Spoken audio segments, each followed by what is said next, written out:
انشاءاللہ نماز کے مسائل کی ابتدا کروں گا، لیکن اس سے پہلے ایک واقعہ ذہن میں آیا، میں نے سوچا وہ بیان کر لوں، پھر انشاءاللہ آگے نماز کے مسائل بیان کریں گے۔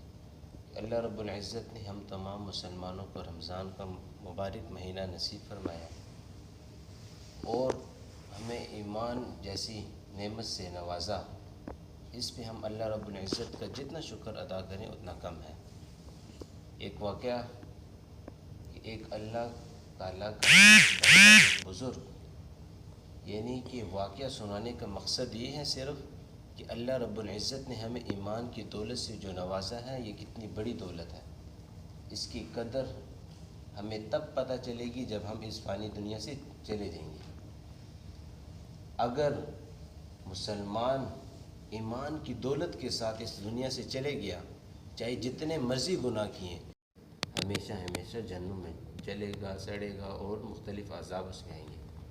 تو ایک اللہ تعالیٰ کا نیک بندہ، ایک بزرگ اللہ رب العزت کی عبادت کر رہا تھا۔ اب دیکھیں شیطان کس طرح اس پہ حاوی ہوتا ہے، شیطان کس طرح اس پہ وسوسے ڈالتا ہے اور اس سے ایک جو ایمان کی دولت ہے وہ بھی اس سے چھین لیتا ہے۔ کہ ایک بادشاہ، اس کی بیٹی اب بیمار رہتی ہے۔ اب بادشاہ اپنی بیٹی کو ہر جگہ چیک اپ کرواتا ہے، بادشاہ ہے، ہر جگہ چیک کرواتا ہے، اس کی بیٹی کو کوئی شفا نہیں ملتی، اس کی بیٹی کو کوئی صحت نہیں ملتی۔ کسی بندے نے کہا کہ فلاں اللہ کا نیک بندہ ہے، اس کے پاس بھی لے جا، شاید وہ اگر کوئی دم کرے تیری بیٹی کو شفا مل جائے۔ بادشاہ نے کہا چلو میں نے ہر حربہ استعمال کر لیا، اس بندے کے پاس بھی لے جاتا ہوں۔ وہ لے گیا، اس بزرگ نے اس کی بیٹی کو دم ڈالا اور بیٹی صحتیاب ہو گئی۔ کس کے پاس رکھوا کے جاؤں، کس کے حوالے کر کے جاؤں جو اس کی حفاظت بھی کرے، بیمار بھی ہے۔ اب اس کے ذہن میں بات آئی میری بیٹی بیمار بھی رہتی ہے، کیوں نہ میں اس فلاں اللہ کے نیک بندہ اس کے پاس چھوڑ کے چلے جاؤں، اگر بیمار ہوئی تو وہ دم ڈالے گا، شفا مل جائے گی۔ اب بادشاہ اس کے پاس گیا، اللہ کے نیک بندے کے پاس گیا کہ میں اس طرح مجھے اور میرے بیٹوں کو مجھ سے باہر جانا پڑ رہا ہے کسی کام کی وجہ سے، کچھ دنوں کچھ عرصے میں ہم واپس آ جائیں گے، تو آپ سے ایک اپیل ہے، ایک ریکویسٹ ہے کہ آپ میری بیٹی کو اپنے پاس رکھ لیں۔ اس نے کہا کہ نہیں، میں اپنے پاس اپنے گھر میں تو نہیں رکھوں گا۔ بہت زیادہ اپیل کرنے کے بعد اس نے کہا کہ میں محلے کے اس کونے میں میرا گھر ہے، فلاں کونے میں اس محلے کے دوسرے کونے پہ آپ کرائے پہ لے کے دے دیں اور بیٹی کو رکھ لیں، میں آتے جاتے دیکھ لیا کروں گا۔ اب اس نے مکان لے کے دیا، اس سے پھر قریب آتا رہا، یہاں تک کہ دونوں کا آپس میں صرف ایک مکان اس کا، دوسرا مکان اس عورت کا، صرف دونوں کا آپس میں مکان کا فاصلہ رہ گیا۔ لیکن شیطان نے پھر بھی وہ وسوسے ڈالنا ختم نہیں کیے، یہاں تک کہ دونوں کو ایک گھر میں لے آیا کہ یہاں سے تو اپنی عبادت سے مشغول، اپنی عبادت میں مشغول ہے، اس سے نکل کر تو فلاں اس لڑکی کو دیکھنے جائے گا، اتنا وقت بھی اگر تو اللہ رب العزت کی عبادت کر دے۔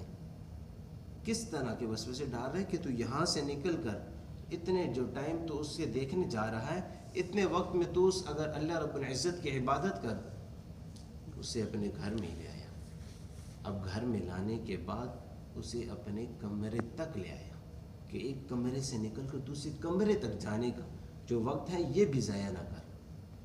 کمرے میں لانے کے بعد اس سے گناہ کروانے کے، اس کے دل میں وسوسے ڈالنا چھوڑے نہیں، اس سے گناہ کروانے کے بعد اب کہتا ہے، اب جب اولاد ہوئی کہتا ہے اپنے گھر میں کھدائی کر، کھدائی کرنے کے بعد اسے ادھر ہی دفنا دے، اگر تو باہر لے کے جائے گا لوگ دیکھیں گے، لوگوں کو پتہ چل جائے گا۔ اسے دفنانے کے بعد اس کی بیٹی کو بھی اس نے قتل کیا اور اپنے گھر میں دفنا دیا۔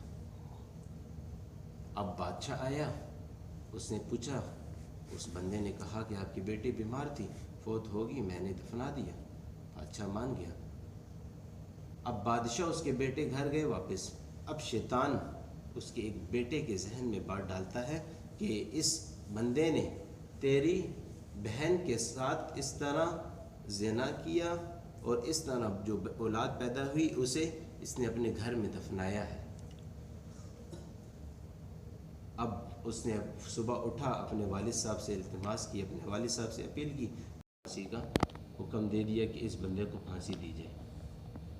یہاں تک ہونے کے باوجود اس کے پاس ایک ایمان کی دولت ابھی بھی باقی ہے.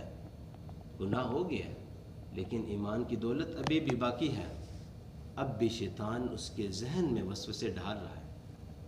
سوچیں، پہلے ادھر، اب اس کے بیٹے میں. اب بھی شیطان نے ساتھ نہیں چھوڑا. جب پھانسی کا پھندا اس کے گلے میں ڈالا گیا، اب ایک انسانی روپ میں آیا اس بندے کے سامنے. کہتا ہے تو اپنے ایمان کی دولت چھوڑ دے، میں تجھے اس پھندے سے بچا لوں گا، اس پھانسی سے بچا لوں گا. اس کے بعد تو دوبارہ ایمان لے آئی. اس نے جو ہی، اب وہ سوچتا ہے، انسان ہے، سوچتا ہے کہ یار واقعی اگر مجھے پھانسی کے پھندے سے بچا لیا، دوبارہ میں ایمان لے آؤں گا، اللہ رب العزت کی عبادت کر لوں گا، اللہ رب العزت سے معافی مانگ لوں گا. جو ہی اس نے ایمان کی دولت میں وسوسے ڈال رہا ہے، پہلے اس کے پھر اس کے بیٹے. یعنی سوچنے کی بات، یہ واقعہ سنانے کے بعد ایک اللہ رب العزت کا نیک بندہ، اس کے ذہن میں بھی شیطان کس طرح وسوسے ڈالتا ہے. ہم جیسے انسان کتنی غلطیاں ہو جاتی ہیں، کتنی خطائیں ہو جاتی ہیں. اس سب خطاؤں کے باوجود اللہ رب العزت نے ہمیں توفیق دی. رمضان المبارک کا مہینہ نصیب فرمایا، اپنے سامنے سجدہ ریز ہونے کی توفیق دی، استطاعت دی، ایمان کی دولت سے نوازا. جب ہم اس کا شکر ادا کریں گے کہ اللہ رب العزت کا شکر ادا کریں کہ جتنا بھی شکر ادا کریں اتنا کم ہے. تو اسی طرح جب ہم نماز پڑھیں گے سکون سے پڑھیں. نماز کے کچھ مسائل ہیں، انشاءاللہ کل آپ کے سامنے بیان کروں گا ترتیب وائز. تو جو نماز کے مسائل ہیں، نماز جس طرح پڑھنے کا حق ہے اس طرح ہم ادا کریں گے تو ہماری نماز ٹھیک ہوگی. ادا کر لیں. جب تک پتہ نہیں تب تک اس پہ کوئی گناہ نہیں. لیکن ایک انسان کو پتہ ہونے کے باوجود، اس کے پاس وقت ہونے کے باوجود، اس کے پاس سیکھنے کے باوجود وہ سیکھے نہیں، بس ٹھیک ہے شرما رہا ہوں. آج سب سے بڑی موبائل آ گیا ہے.